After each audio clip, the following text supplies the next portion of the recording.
somewhere in the fog of an oceanside morning, along the shores of the Puget Sound, a champion will emerge and history will be made. The 2015 U.S. Open comes to Chambers Bay. Like a battlefield, the golf course stands forever to bless those left standing.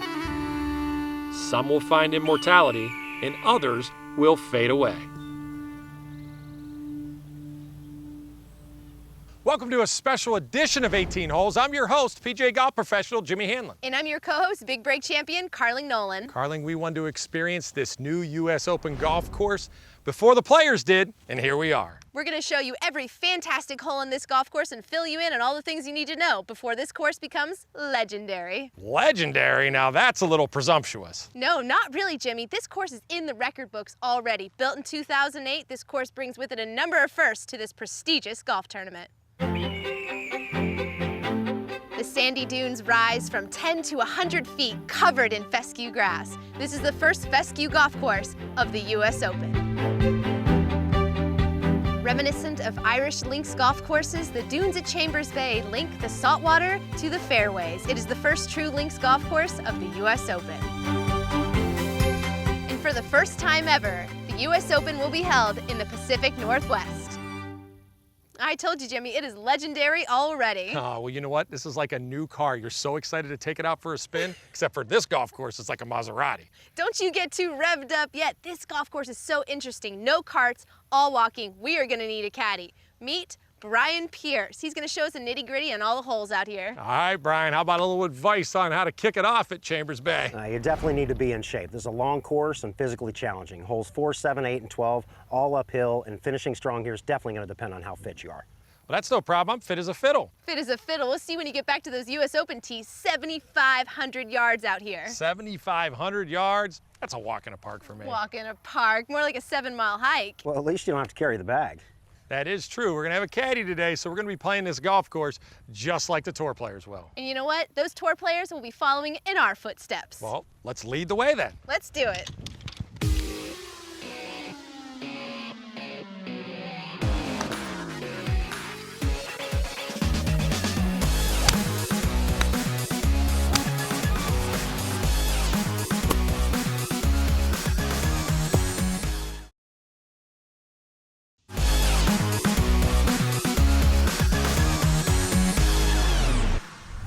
Welcome back to a special edition of 18 Holes. We're just outside of Tacoma, Washington at Chambers Bay. This course is the home of the 2015 U.S. Open. With sights around here, you'll think you're playing the British Open on American soil. In the sandy dunes off the Puget Sound, it's an amazing sight to see.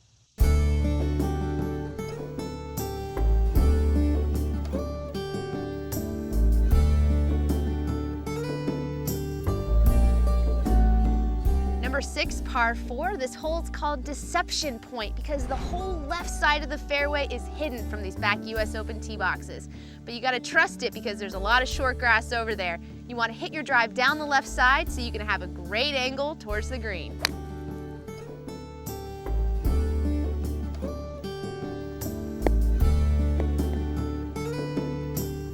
Number 7 is a long uphill par 4 called the Humpback, and you can see why right there. You want to take your drive just at the left side if you can carry a 275, 280. If not, play it safe over here a little bit more. Tough driving hole.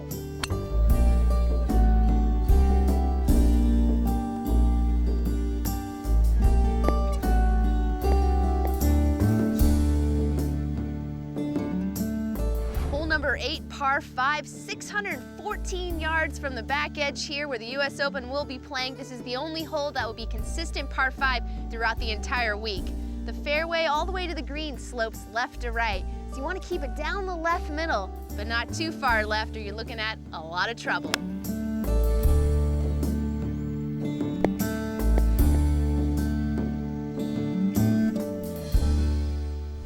All right, Carling, number 9, par 3 here. 202 for the big boys in the U.S. Open. We're up here around 175 right now, and My guess is this hole is going to be all about the wind. Absolutely. You could zip line down this hole. It's so incredible. You're going over the Sahara Desert there with all that beach, but you're right. It's a good combination of wind and hill to pick a good club here. Yep, pick the right club. This is the right one if you're think wondering. it is, This huh? is the right one if you're wondering. Let's see it. There.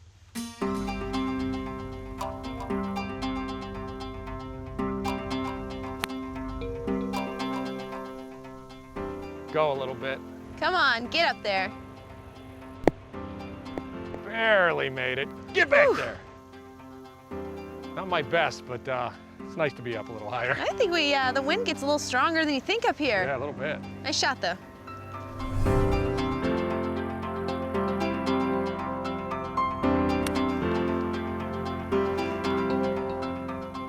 Come on, baby, be the stick. Get up there, Hal Sutton. Be the right club today. I'm getting a birdie out here. This is the one. Let's see it.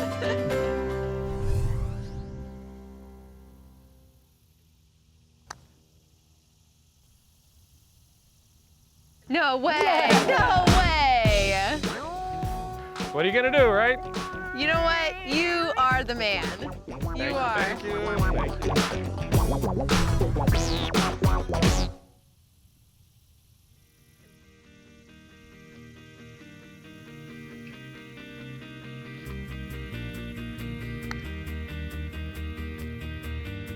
Look at us go right Come now. on. Birdie dance. Yeah. First U.S. Open birdie dance. That's a U.S. Open birdie dance.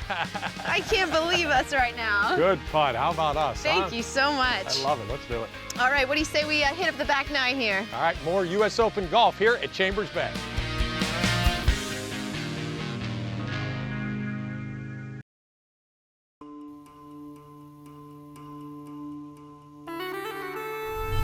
The Pacific Northwest is known for its beauty.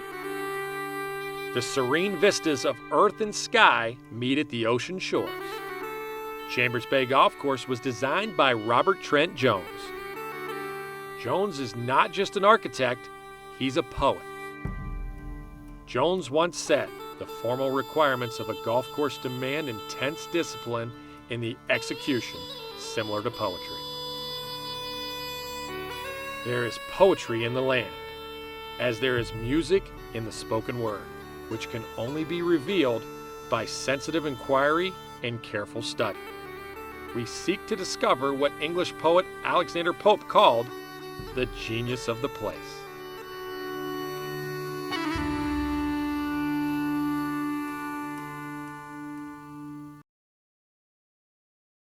This segment of 18 Holes is brought to you by The Grint. I use it and I'm playing the best golf of my life. I can track my stats, use the GPS, get a free handicap, take a picture of my scorecard, and they do the rest. Visit thegrint.com today.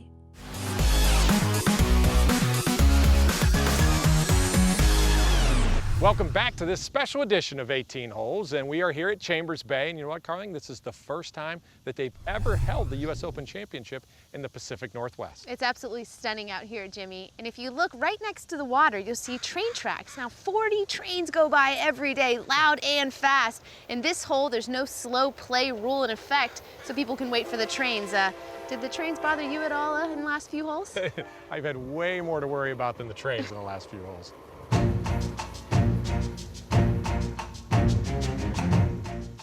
Hole number 11 is a 535-yard par 4 for the big boys here. 300 to carry that mound out here. If you know the bounces around this green, you can make birdie.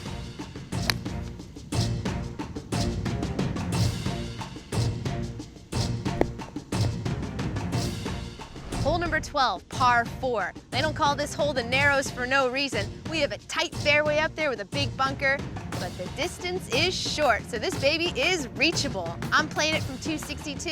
You'll see the U.S. Open guys play it from 310. If you're gonna go for this one, you better hit it straight. Oh yeah, money.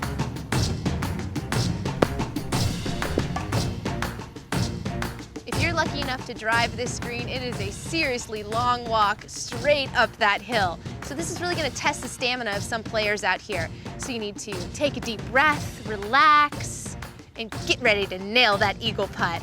but there are some serious undulations on this green. This putt could make or break your caddy. Let's see how Brian does.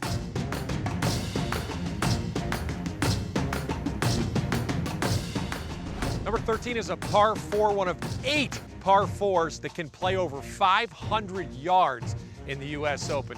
Blind tee ball here. You want to keep your tee ball just left of those tall trees, and you better rip it on this hole.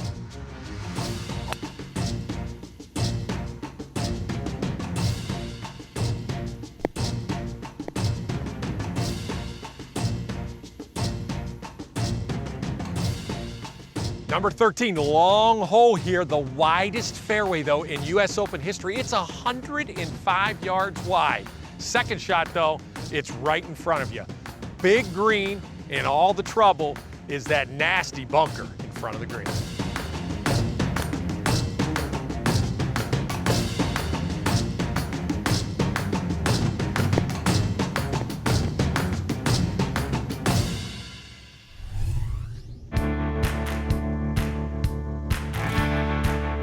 What a stunning view we have here on number 14, the best view on the entire golf course. Now this hole, 550-yard par 4, the longest par 4 in all of U.S. Open history. But I got a few tricks up my sleeve. The tour players, they're gonna hit it right over that bunker in the center, draw it down there. But for people like me, I can play it down to the right, and it's gonna trickle on down to the left.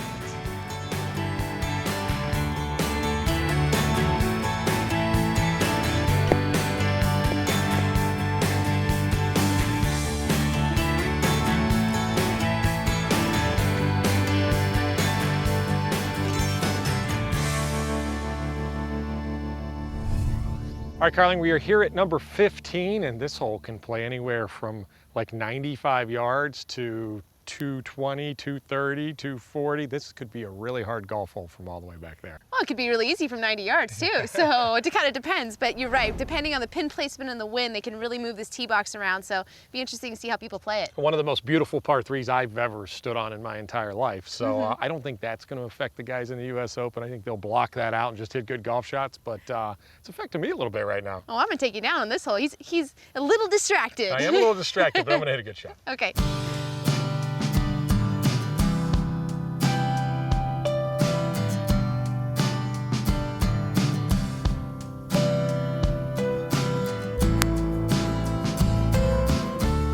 Held on to that a little bit too much, Carling.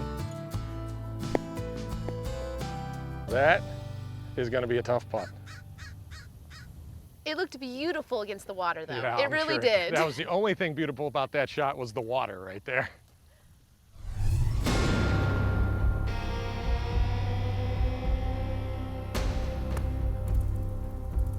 Be enough. Be the right club. Be enough.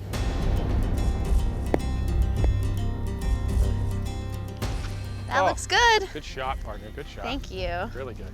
I was motivated. I think I saw a humpback whale out there.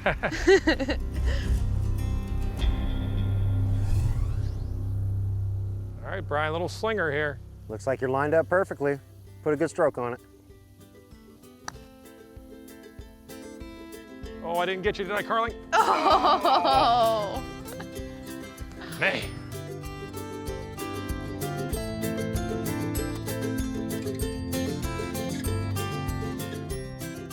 Nice par. All right, knock it in.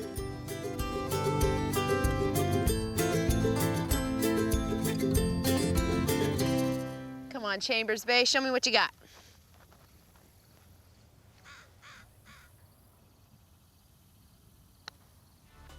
Here we go, another Chambers Bay birdie dance.